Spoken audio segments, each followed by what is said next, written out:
ਤੂੰ ਆਖਿਆ ਕਿ ਪੰਜਾਬੀ ਬੋਲਦੇ ਬੱਚੇ ਬਦਤਮੀਜ਼ ਲੱਗਦੇ ਨੇ। ਜਿਹੜੇ ਪੰਜਾਬੀ ਬੋਲਦੇ ਨਾ ਹਾਂ ਜਾਹਲ ਇਨਸਾਨ ਲੱਗਦੇ ਨੇ, ਠੀਕ ਹੈ। ਤੇ ਜਿਹੜੇ ਉਰਦੂ ਸਪੀਕਿੰਗ ਬੋਲਦੇ ਨੇ ਉਹ ਪਤਾ ਲੱਗਦਾ ਕਿ ਸੁਲਝੀ ਫੈਮਿਲੀ ਦੇ ਕੋਈ ਬੱਚੇ ਨੇ। ਅੱਛਾ ਤੇ ਮੌਲਵੀ ਨਾ ਲੋਕਾਂ ਨੂੰ ਪੰਜਾਬੀ ਵੱਲ ਲਾ, ਨਾ ਉਹਨਾਂ ਦਾ ਭੱਠਾ ਪਾ। ਤੂੰ ਭੱਠਾ ਤੇ ਚੱਲ, ਮੈਂ ਬਾਹਰ ਆ। ਤੂੰ ਚਾਹਨਾ ਹੈ ਕਿ ਤੂੰ ਉਰਦੂ ਬੋਲੇ ਪਰ ਤੇਰੇ ਕੋ ਬੋਲੀ ਨਹੀਂ ਜਾਂਦੀ ਕਿਉਂ? ਕਿਉਂਕਿ ਮੈਂ ਉੱਥੇ ਪੀਪਲ ਕਲੋਨੀ ਦੀ ਪਦਾਇਸ਼, ਉੱਥੇ ਸਾਰੇ ਪੰਜਾਬੀ ਬੋਲਦੇ ਸਨ। ਉਦੋਂ ਹੁਣ ਉੱਥੇ ਉਰਦੂ ਹੀ ਬੋਲਦੇ। ਹੁਣ ਜਿਹੜੀ ਅੱਗੋਂ ਯੰਗ ਜਨਰੇਸ਼ਨ, ਨਿਊ ਜਨਰੇਸ਼ਨ ਹਾਂ ਉਰਦੂ ਬੋਲਦੀ ਹੈ ਬੱਚੇ ਅੱਛਾ। ਨਿੱਕੇ ਨਿੱਕੇ। ਅੱਛਾ ਤੇ ਉਹ ਠੀਕ ਹੈ। ਤੇ ਪੰਜਾਬੀ ਵਾਲੇ ਕਿਉਂ ਬਦਤਮੀਜ਼ ਨੇ? ਪੰਜਾਬੀ ਲੈਂਗੁਏਜ ਹੀ ਬਦਤਮੀਜ਼ ਹੀ ਹੈ। ਕਿਹਨੇ ਦੱਸਿਆ ਤੈਨੂੰ? ਵੱਡਿਆਂ ਨੇ। ਵੱਡੇ ਤਾਂ ਪੰਜਾਬੀ ਬੋਲਦੇ ਆ। ਤੇ ਅਸੀਂ ਵੀ ਵੱਡੇ ਹੋ ਗਏ। ਹਾਂ ਵੱਡਿਆਂ ਦਾ ਬੜਾ ਗਿਆ ਉਰਦੂ ਬੋਲੋ, ਇੱਥੇ ਹਾਂ ਤੇ ਲੇਕਿਨ ਨਹੀਂ ਬੋਲ ਪਾਏ ਹੈ।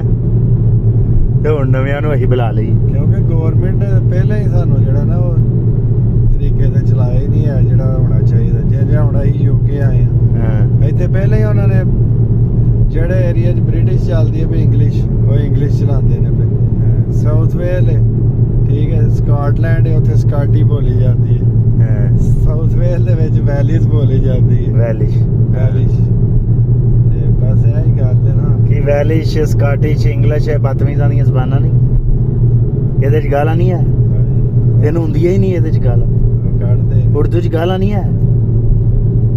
ਕਦੀ ਕਿਸੇ ਕਰਾਚੀ ਵਾਲੇ ਭਈਏ ਨਾਲ ਮਿਲਿਆ ਜਿਹੜੇ ਉਰਦੂ ਲੇਕਿਨ ਜਿਹੜੇ ਸੁਲਝੇ ਲੋਕ ਹੁੰਦੇ ਨੇ ਉਹਨਾਂ 'ਚ ਤਾਂ ਜਾਲ ਨਾਲ ਜਿਹਾ ਹੀ ਫਰਕ ਹੁੰਦਾ ਕੀ ਉਹ ਨਹੀਂ ਗਾਲਾਂ ਕੱਢਦੇ।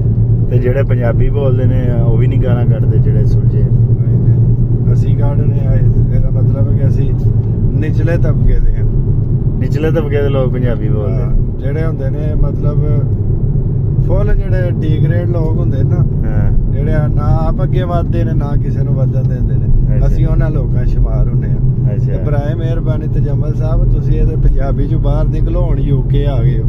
ਜੇ 에어ਪੋਰਟ ਤੇ ਬਹਿ ਕੇ ਇੰਗਲਿਸ਼ ਸਪੀਕਿੰਗ ਨਹੀਂ ਉਹਨੇ ਬੋਲੀ, ਲੇਡੀਜ਼ ਐਂਡ ਜੈਂਟਲਮੈਨ, ਹੁਣ ਤੁਸੀਂ ਉਹ ਬਣ ਗਏ ਹੋ। ਅੱਛਾ ਤੇ ਜਹਾਜ਼ ਹੁਣ ਬਾਹਰ ਆ ਗਏ, ਯੂਕੇ ਆ ਗਏ, ਹੁਣ ਤੇ ਛੱਡਦੇ ਹੋ ਪੰਜਾਬੀ। ਇਹ ਨਹੀਂ ਜੇ ਛੱਡਣੀ, ਨਹੀਂ ਛੱਡਣੀ। ਤੇ ਫਿਰ ਇੱਥੇ ਯੂਕੇ ਬੜਾ ਟਫ ਜੇ ਤੁਸੀਂ ਪੰਜਾਬੀ ਨਾ ਛੱਡੀ ਤਾਂ ਤੁਹਾਨੂੰ ਯੂਕੇ ਛੱਡ ਦੇਣ, ਕਿਉਂਕਿ ਰੁਪਈਆ ਤੁਹਾਡੇ ਕੋਲ ਕਮਾਇਆ ਨਹੀਂ ਜਾਣਾ ਤੇ ਤੁਸੀਂ ਪੰਜਾਬੀ ਬੋਲ ਹੀ ਜਾਣੀ ਹੈ ਤੇ ਲੋਕਾਂ ਕਹਿਣਾ ਸ਼ੁਦਾਈ ਆ ਗਿਆ ਯੂਕੇ। ਚਲੋ ਠੀਕ। ਗੁਜਰਾ ਲੈ।